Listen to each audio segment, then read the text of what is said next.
আমি আমার জুলাই গণঅভ্যুত্থান যে প্রেক্ষাপটে শুরু হয়েছিল কোটা সংস্কার আন্দোলন এবং সেই প্রেক্ষাপটটা বর্ণনা করেছি।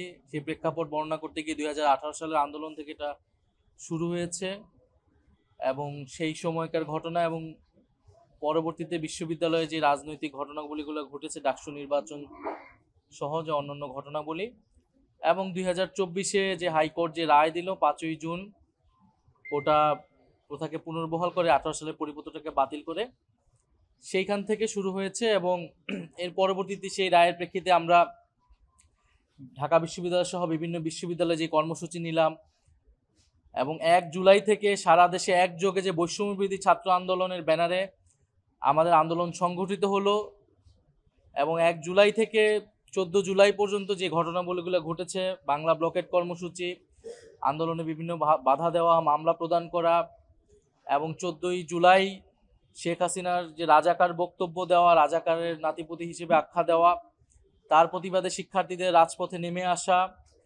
15ই জুলাই, 16ই জুলাই, 17 জুলাই যে ঢাকা বিশ্ববিদ্যালয় সারা দেশে যে নির্মম ঘটনাবলীগুলো ঘটেছে, 15ই জুলাই ঢাকা বিশ্ববিদ্যালয়ে নারী শিক্ষার্থীদের উপর হামলা, হাসপাতালে গিয়ে হামলা করা হয়েছে আহত শিক্ষার্থীদের উপরে, 16ই জুলাই আবু সাইদ, ওয়াসিম সহ 6 জনের যেই শহীদ হওয়ার ঘটনা আমরা জানতে পেরেছিলাম সেই সময়ে, 17 জুলাই ঢাকা বিশ্ববিদ্যালয়ে গায়েবানা জানাজা সহ কফিন মিছিলে হামলা করা, আক্রমণ করা, বিশ্ববিদ্যালয়ের হলগুলো থেকে সবাইকে জোরপূর্বক বের করে দেওয়া এবং এর পরবর্তীতে যে 18ই জুলাই কমপ্লিট শাটডাউন, সারা দেশের ছাত্র জনতাকে নেমে আসার আহ্বান এবং এই পুরো ঘটনার পক্ষ থেকে কীভাবে ডিজিএফআই আমাদেরকে চাপ প্রদান করেছে, পুলিশের ভূমিকা, ছাত্রলীগের ভূমিকা, অন্যান্য বাহিনীর ভূমিকা, আওয়ামী লীগের রাজনৈতিক নেতৃবৃন্দের বক্তব্য, তাদের ভূমিকা, এই বিষয়গুলো এসেছে যেটা আমরা অভিজ্ঞতা লাভ করেছি আন্দোলনের সময়, সেই ঘটনাগুলোই আমি বলেছি এবং আজকে আমরা মূলত 18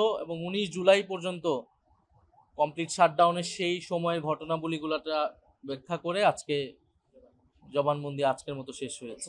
18ই জুলাই আমরা দেখেছি যে প্রাইভেট বিশ্ববিদ্যালয়ের ছাত্ররা, মাদ্রাসার ছাত্ররা সহ সারা দেশের সাধারণ মানুষ যখন নেমে এসেছে, বিশেষত প্রাইভেট বিশ্ববিদ্যালয়ে প্রচুর শিক্ষার্থী তখন আহত নিহত হয়েছে।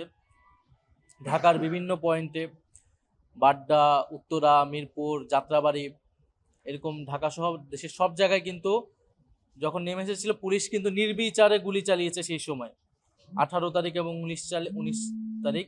পাশাপাশি যোগ দিয়েছিল ছাত্রলীগ, যুবলীগ সহ আওয়ামী লীগের সন্ত্রাসীরা এবং সেই নির্বিচার গুলিতে আমাদের আন্দোলনকারীদের প্রচুর ছাত্র জনতা সেই সময় শহীদ হয়েছিলেন এবং আহত হয়েছিলেন। সেই ঘটনাগুলো আমরা বলেছি। আমরা 17ই জুলাই যখন বিশ্ববিদ্যালয়ে ভ্যাকেন্ট ঘোষণা করা হয় তখন আমাদেরকে তারা তথ্য পাঠায় এবং এক পর্যায়ে আমাদেরকে ডেকে তারা বলে যে ছাত্রদের উপরে এই নির্মমতা, সরকারের এই অত্যাচার বাড়বে যদি না আমরা সরকারের সাথে আপোষ করি। তখন আমরা স্পষ্টভাবে বলেছিলাম যে রক্তের উপর দাঁড়িয়ে আমরা কোনো সংলাপে যাব না, আমাদের ভাইদেরকে হত্যা করা হচ্ছে, আমাদের বিশ্ববিদ্যালয়গুলোকে আমাদের বের করে দেওয়া হচ্ছে, এই আচরণের প্রেক্ষিতে আমরা সরকারের সাথে বসতে পারি না। সরকারের উচিত হবে বিশ্ববিদ্যালয় হলগুলো বিশ্ববিদ্যালয় খুলে দেওয়া এবং আন্দোলনে কোনো ধরনের অত্যাচার না চালানো, আক্রমণ না চালানো।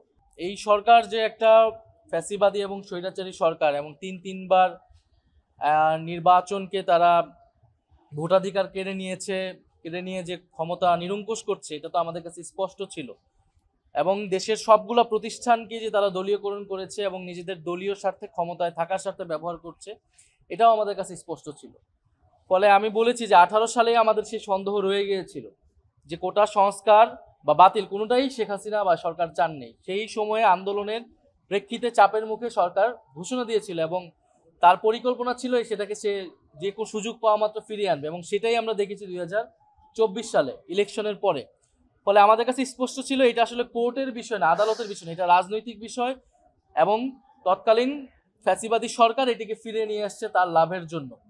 ফলে এই কারণে আমরা প্রথম থেকে আমাদের কাছে স্পষ্ট ছিল যে আমাদের দাবি আদায় হবে যদি আমরা রাজপথে আমাদের অবস্থান দৃঢ় করে রাখি।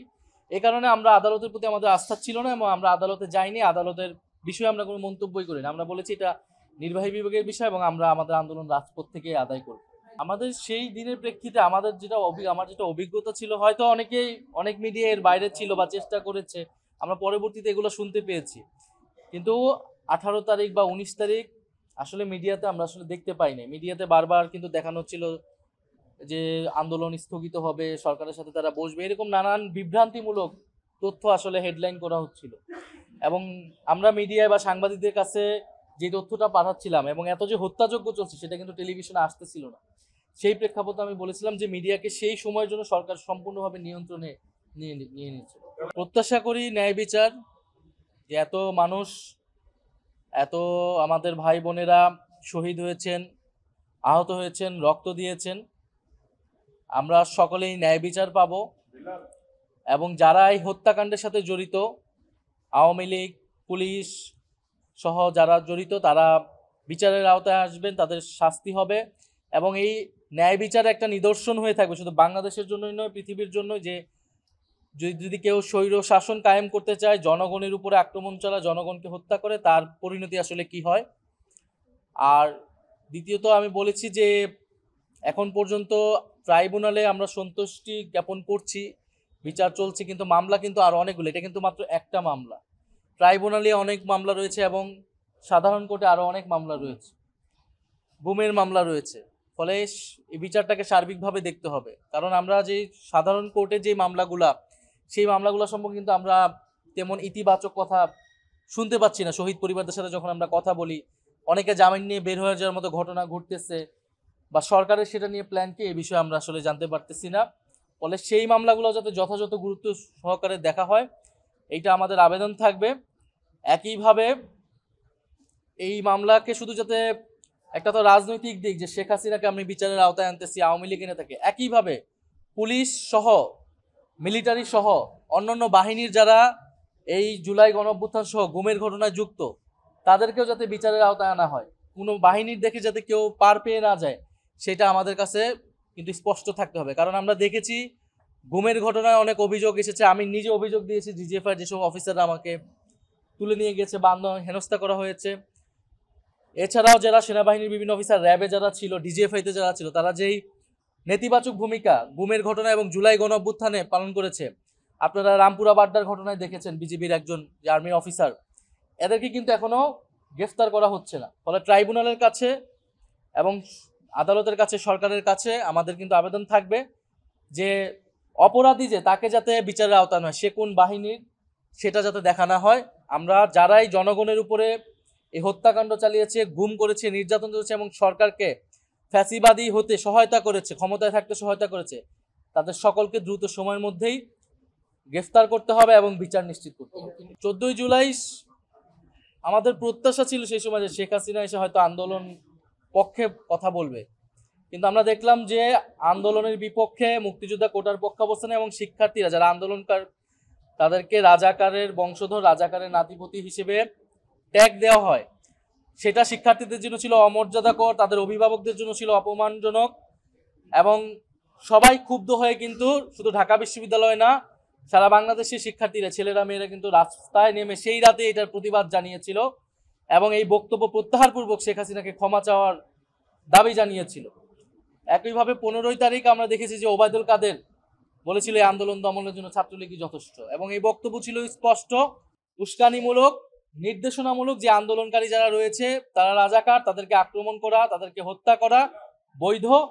ফলে সেই প্রেক্ষিতে, সেই সূত্র ধরে কিন্তু 15ই জুলাই আন্দোলনকারীদের উপরে, নারী শিক্ষার্থীদের উপর ব্যাপক হামলা চালানো হয়।